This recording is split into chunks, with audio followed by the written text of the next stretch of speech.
been in the same situation. People have been telling me, you can't be no speaker, you can barely speak English. How you gonna speak to somebody? You feel me? Brian, tell them to get out the way of those who doing it. Because you're gonna have all kind of people, Tasha, telling you, you can't do this. Tori, they're gonna say, oh, you can't do that. We're a couple, maybe you guys should try something else. Well, I'm here to tell you, whether you believe you can or believe you can't, you're absolutely right. Absolutely right. So we went out here and we were having a lot of fun. One day, we were watching a football game. Kevin's dad came out of left field and was like, you guys know you can do anything that you want to do. And he never lied to us before. So Kevin was like, really, Dad? So you telling me I could be a football player? He was like, yeah. All you have to do is, if practice is over at 4, you practice till 5. If they run 1 mile, you run 6. 6. I was like, oh, I know I ain't playing football. So when Kevin's mom came to pick us up, Kevin ran over to the door. Mom, I know what I want to be when I grow up. She was like, what is it, Kevin? What do you want to be? I want to be a football player. She looked at Kevin and said, Kevin, you can't play football. You too small. Then she said, Big Kevin, quit filling this boy's head up with nonsense. Let me hear you say dream stealers. Dream stealers. Kevin ran over to the counselor. Miss Smith, I know what I want to be when I grow up. She was like, what is it, Kevin? What do you want to be? I want to be a surgeon. I want to fly all around the world, saving people's lives. She looked at Kevin and said, maybe you should think about something else. You don't make the kind of grades that a surgeon gets. Let me hear you say dream stealers. Dream stealers. Man, if you allow these dream stealers to come in here and dictate what you do, you're going to follow their expectations. Now, I went to the military. When I came back on leave, I went over to see my buddy Kevin. I knock on the door. His mom answers, and she was like, hey, Frank, it's good to see you. How you doing? We did all of that. And then she said, Kevin's in there on the couch playing video games. I don't think he's moved in a week. See if you can do something with him. He doesn't want to do anything with his life. Not the Kevin I know. The Kevin that I knew, he wants to play football. He wants to be a surgeon. Now I'm here to tell you guys, if you allow someone's opinion to dictate what you do, you're going to be on the couch right next to Kevin. You guys want to hear another story? You know, I'm a storyteller. This is what I like doing because I had a dream also. If you have a dream, say, I have a dream. I have a dream. My dream, when I was growing up, besides being a pro athlete, like, you know, most kids want to be a pro athlete. Well, let me tell you when that dream was shattered. I'm at football practice, and our star running back, Dante Thomas, he's talking about going pro. He's talking with the coach, and the coach is telling Dante, you know, your chances of going pro are slim to none. So me, I've been riding the bench for 4 years. So I knew I wasn't going pro. But the one dream that I did have was to travel all around the country. So when I turned 17, I asked my mom to sign the paperwork so I could join the military because my recruiter said, oh, yeah, we'll send you all around the country. We'll do all that. And when I joined the military, I told them, hey, send me anywhere that you got. I was volunteering for Honduras, for Panama, for Germany. Sent me to Fort Leonard Wood, Missouri. Not beautiful, not exotic.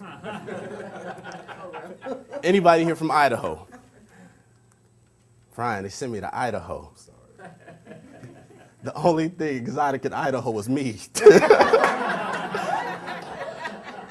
6 years I spent in the military. It was great, but I didn't leave the United States. So when I got out the military, I said, you know, I haven't accomplished my dream, so let me see what else I can do. I found out that speakers traveled all across the country. So the first company I worked for was Monster.com, and they would send me everywhere. And I told them, hey, whatever you have, send it to me. So they started off sending me great places. I was going to Colorado. I just came back from Alaska. Beautiful. They have reindeers up there. Reindeers. The Santa Claus house, they have the North Pole up in Alaska. They have Santa Claus house. You can go up there and get deeds of Santa Claus house and send it to your children so it looks like they own a piece of Santa Claus house. Beautiful. Tasha. Then they got ridiculous. Say the struggle. The struggle. They sent me to a place called Yakima. Anybody ever heard of Yakima? Yakima. Population 19, including 4 goats and a chicken. Yakima. First of all, they put me on A commercial flight, but the plane only held 4 people. Have you ever seen a commercial plane that holds 4 people? It looked like a Daewoo with wings. Ridiculous. So I get on the plane. The pilot's doing his pre-flight checks. And then so I'm sitting down, getting ready to go, throwing the iPod. And then I notice the pilot gets out the plane, and he starts helping with the bags. I'm like, okay, that's a cool pilot. He helping with the bags. I wouldn't be doing that. And then when he comes back on the plane, he starts doing this. I said, hold on. This is a little bitty plane, so he the stewardess, he loading the bags, and he's a pilot. So to get a feel for him, Brian, I asked him, I said, where exactly is Yakima?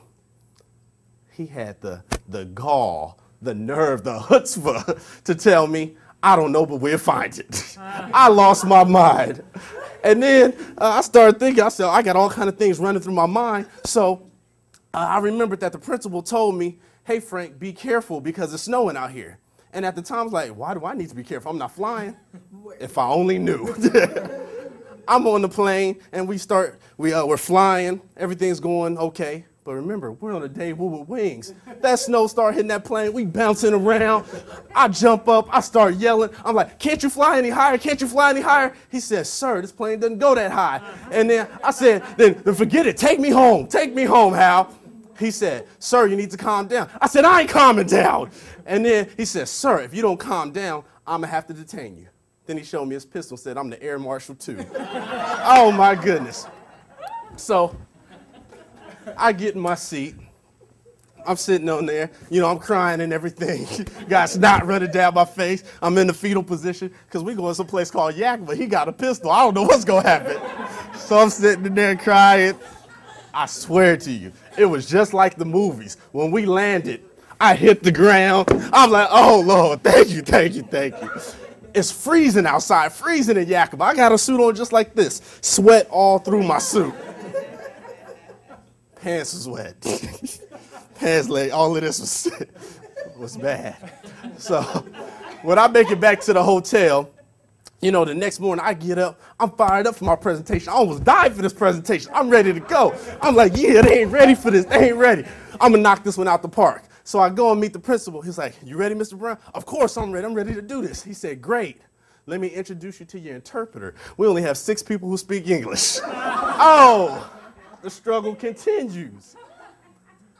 Oh, man. So during the presentation, this is usually all mine. You see how I like to use this? This is usually all mine.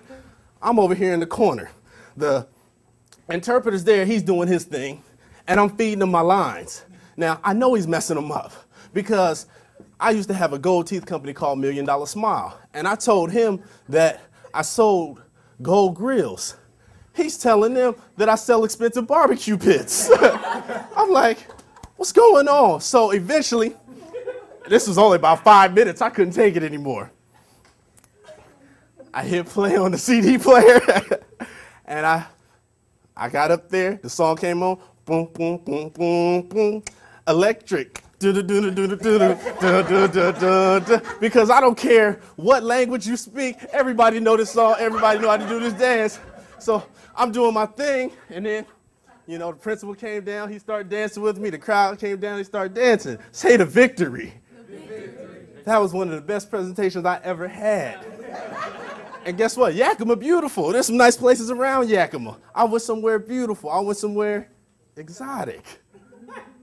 Man, that's the victory. Now, I tell people these stories. I have a lot of fun. And I'm trying to inspire you to go out here and do what you want to do, whatever your passion is. But a lot of times, people, they still don't do it. And I know what it is. It's fear. Fear is a bad boy. But I used to have fear. Sometimes I still get scared. But then I think to myself, I have infinite power behind me, unlimited potential in front of me, boundless opportunity around me. Why should I fear? I have a wife and 2 twins that love me to death. Why should I fear? Brian, I might not have got a lot of gifts for my birthday, but my birthday was a gift. Why should I fear?